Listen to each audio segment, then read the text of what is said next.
नमस्कार, मैं हूं शशि। आइए झारखंड की टॉप 25 प्रमुख खबर जानते हैं। पलामू मुठभेड़ में 5 लाख का इनामी टीएसपीसी उग्रवादी ढेर। पलामू जिले के मनातू थाना क्षेत्र के जंगल में रविवार की सुबह करीब 7:30 बजे पुलिस और टीएसपीसी के बीच मुठभेड़ हुई है। इसमें 5 लाख का इनामी टीएसपीसी संगठन का सब जोनल कमांडर सुखदेव यादव उर्फ तूफानी मारा गया। उस पर पलामू और चतरा जिले में हत्या, रंगदारी, लूट, विस्फोट और आर्म्स एक्ट समेत 25 से अधिक आपराधिक मामला दर्ज हैं। बता दें, एसपी रिश्मा रमेशन ने बताया कि गुप्त सूचना मिली थी कि 10 लाख का इनामी टीएसपीसी का जोनल कमांडर शशिकांत गांझू उर्फ आरिफ, सब जोनल कमांडर सुखदेव यादव और उमेश सिंह खेरवार उर्फ नगीना मनातू क्षेत्र के जंगलों में किसी बड़ी वारदात को अंजाम देने की साजिश रच रहा है। इसी सूचना पर कोबरा बटालियन, झारखंड जगुआर व पलामू जिला बल की संयुक्त टीम ज्यों ही जंगल पहुंची, उग्रवादियों ने फायरिंग शुरू कर दी। पुलिस ने भी जवाबी फायरिंग की। कुछ देर बाद तलाशी के दौरान एक नक्सली का शव मिला है, जिसकी पहचान मुखदेव यादव उर्फ तूफानी के रूप में की गई है। झारखंड में सांसद खेल महोत्सव का होगा भव्य आगाज। झारखंड के कोडरमा लोकसभा क्षेत्र में सांसद खेल महोत्सव 2025 का आयोजन किया जाएगा। 23 सितंबर से 25 दिसंबर 2025 तक इसका आयोजन होगा। यह महोत्सव प्रधानमंत्री नरेंद्र मोदी के खेलो इंडिया और फिट इंडिया अभियान से प्रभावित होकर युवाओं को खेल और फिटनेस का सबसे बड़ा मंच उपलब्ध कराएगा। केंद्रीय महिला एवं बाल विकास मंत्री सह कोडरमा सांसद अन्नपूर्णा देवी ने रविवार को यह जानकारी दी है। उन्होंने कहा है कि यह महोत्सव न केवल खेल प्रतिभाओं को पहचान देगा, बल्कि युवाओं में फिटनेस, अनुशासन और टीम भावना को भी सशक्त करेगा। प्रेस वार्ता में परकट्टा विधायक अमित यादव भी मौजूद थे। बता दें, केंद्रीय मंत्री अन्नपूर्णा देवी ने कहा है कि सांसद खेल महोत्सव का मुख्य उद्देश्य युवाओं में खेल प्रतिभा को पहचान और प्रोत्साहन देना है। झारखंड में 124 खेल प्रशिक्षकों की होगी नियुक्ति। झारखंड के day boarding centre of excellence और आवासीय केंद्रों में प्रशिक्षण ले रहे खिलाड़ियों को अब खेल प्रशिक्षकों की कमी नहीं झेलनी पड़ेगी। राज्य सरकार ने खिलाड़ियों को विशेषज्ञ मार्गदर्शन उपलब्ध कराने के लिए 124 खेल प्रशिक्षकों की नियुक्ति की मंजूरी दे दी है। खेल निदेशालय ने लंबे समय से प्रशिक्षकों की कमी की समस्या को लेकर प्रस्ताव तैयार कर खेल विभाग को भेजा था। इसी पर राज्य के खेल मंत्री ने सहमति दे दी है। खेल प्रशिक्षकों में 3 कैटेगरी तय की गई है। इसके तहत प्रशिक्षकों के अलावा मुख्य प्रशिक्षक व सह प्रशिक्षकों की भी नियुक्ति होगी। बता दें, नियुक्ति प्रशिक्षक राज्य भर के day boarding centre of excellence और आवासीय केंद्रों में तैनात होंगे। इससे खिलाड़ियों को खेल की बारीकी सीखने के लिए विशेषज्ञ ट्रेनिंग की सुविधा उपलब्ध होगी।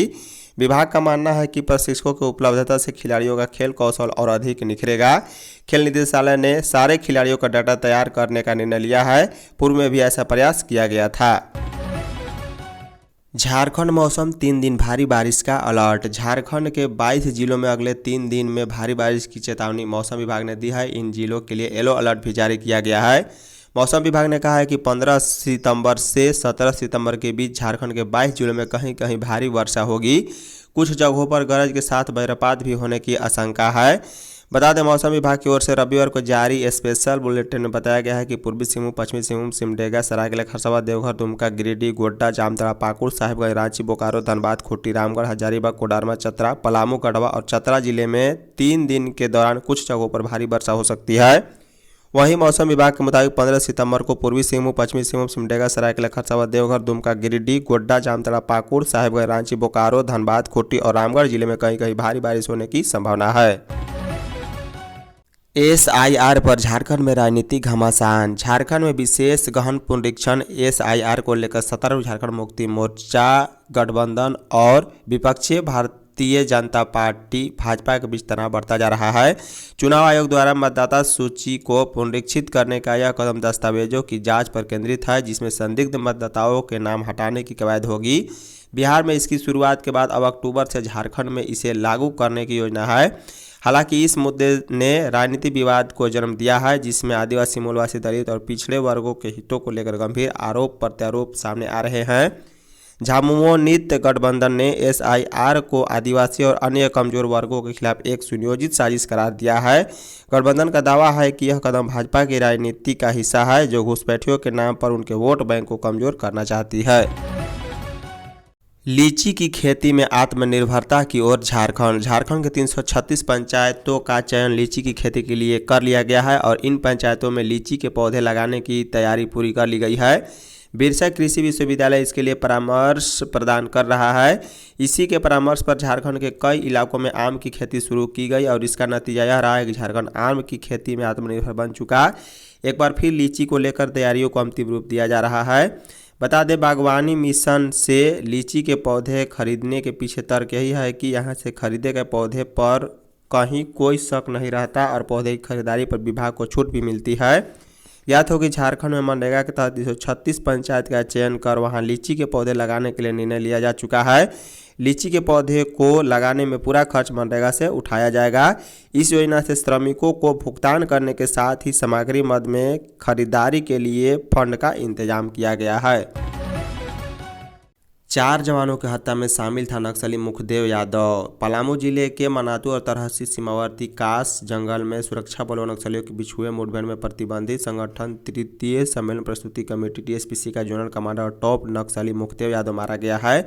मुखदेव यादव पर झारखंड और बिहार में 26 से अधिक नक्सली घटनाओं में शामिल होने का आरोप था। बीते 3 सितंबर को भी मनातू थाना क्षेत्र के केंदल जंगल में हुए मुठभेड़ में भी मुखदेव यादव शामिल था।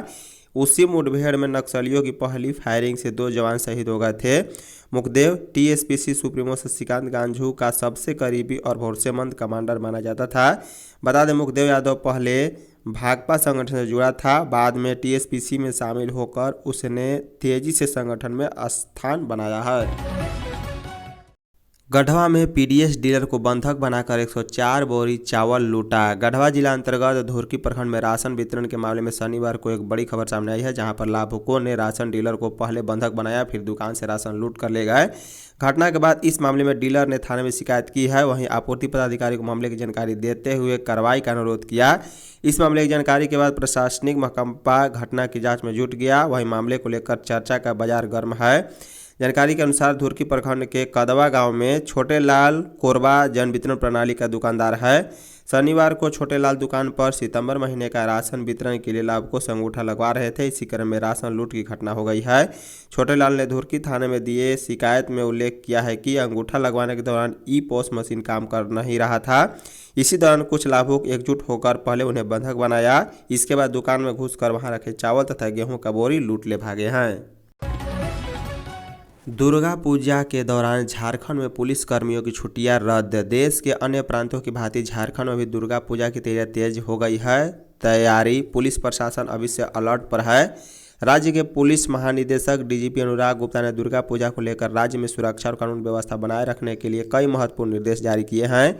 झारखंड पुलिस के प्रवक्ता के अनुसार आगामी पर्वों एवं त्योहारों के दौरान किसी भी असामयिक स्थिति से निपटने के लिए सभी पुलिसकर्मियों की छुट्टियां 20 सितंबर से 4 अक्टूबर तक के लिए रद्द कर दी गई है। छुट्टियां रद्द करने का यह फैसला इसलिए लिया गया है क्योंकि दुर्गा पूजा के दौरान राज्य के सभी जिलों में बड़ी संख्या में पुलिस बलों की तैनाती की जाएगी। कानून और व्यवस्था को सुचारू रूप से बनाए रखने के लिए जोनल आईजी, रेंज के डीआईजी, जिले के एसपी और कमांडेंट जैसे वरिष्ठ अधिकारियों को यह सुनिश्चित करने के लिए कहा गया है कि किसी भी आपात स्थिति में पर्याप्त बल उपलब्ध हो। पेशा कानून नहीं लागू करना चाहती है सरकार। झारखंड के पूर्व मुख्यमंत्री चंपाई सोरेन ने कहा है कि राज्य की हेमंत सोरेन सरकार जानबूझकर पेशा कानून लागू नहीं कर रही है। सरकार की इच्छा शक्ति होती तो पेशा कानून कब का लागू हो गया होता। अपने राजनीतिक स्वार्थ को साधने के लिए कुछ अड़चन है कहकर जनता को बरगला रही है। यह बातें चंपाई सोरेन ने रविवार को बिष्टुपुर स्थित XLRI ऑडिटोरियम में आदिवासी सानवता सुसार अखाड़ा द्वारा आयोजित आदिवासी महादरबार में कही है। उन्होंने कहा है कि स्वशासन व्यवस्था के प्रमुख माझी बाबा, परगना और आदिवासी समाज से जुड़े तमाम लोग ऐसी सरकार का बिल्कुल समर्थन नहीं करें जो आदिवासियों की जल जंगल जमीन, भाषा, संस्कृति और संवैधानिक अधिकार को खत्म करने का काम कर रही है। राज्य सरकार ने आदिवासियों की पवित्र आस्था का केंद्र मरांग बोरू तक को गिरवी रख दिया है। इस मौके पर चंपाई सोरेन को विश्व वीर की उपाधि से सम्मानित किया गया है।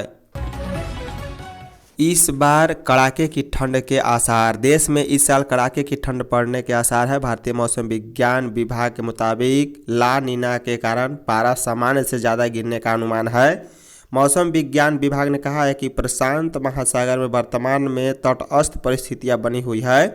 साथ ही कहा है कि मानसून के बाद ला नीना की संभावना बढ़ जाती है। आईएमडी के एक वरिष्ठ अधिकारी ने कहा है कि हमारे मॉडल इस साल अक्टूबर-दिसंबर के दौरान ला नीना विकसित होने की इच्छा संभावना दर्शाते हैं। ला नीना आमतौर पर भारत में कड़ाके की ठंड से जुड़ा होता है। उन्होंने कहा कि जलवायु परिवर्तन कुछ हद तक तापमान में ज़्यादा गिरावट को रोक सकता है। मौसम पूर्वानुमान लगाने वाली निजी एजेंसी स्काईमेट वेदर ने भी प्रशांत महासागर में ठंड के संकेत देखे हैं। स्काईमेट के अध्यक्ष जीपी शर्मा ने बताया कि महासागर पहले से ही सामान्य से ठंडा है। खास महल जमीन की बंदोबस्ती होगी आसान। झारखंड में खास महल भूमि की लीज, बंदोबस्ती, हस्तांतरण और नवीकरण की प्रक्रिया आसान और व्यवहारिक होने जा रही है। राजस्व निबंधन में भूमि सुधार विभाग नई झारखंड खास महल नीति 2025 तैयार कर रहा है। इस नई नीति में खास महल भूखंडों की जटिलताओं को सरल बनाया गया है। गठित कमेटी की अनुशंसाओं के आधार पर नई नीति का ड्राफ्ट संबंधित विभागों को भेजा गया। विभागों के मंतव्यों पर जरूरी कार्रवाई करने के बाद नई नीति को कैबिनेट के समक्ष रखा जाएगा।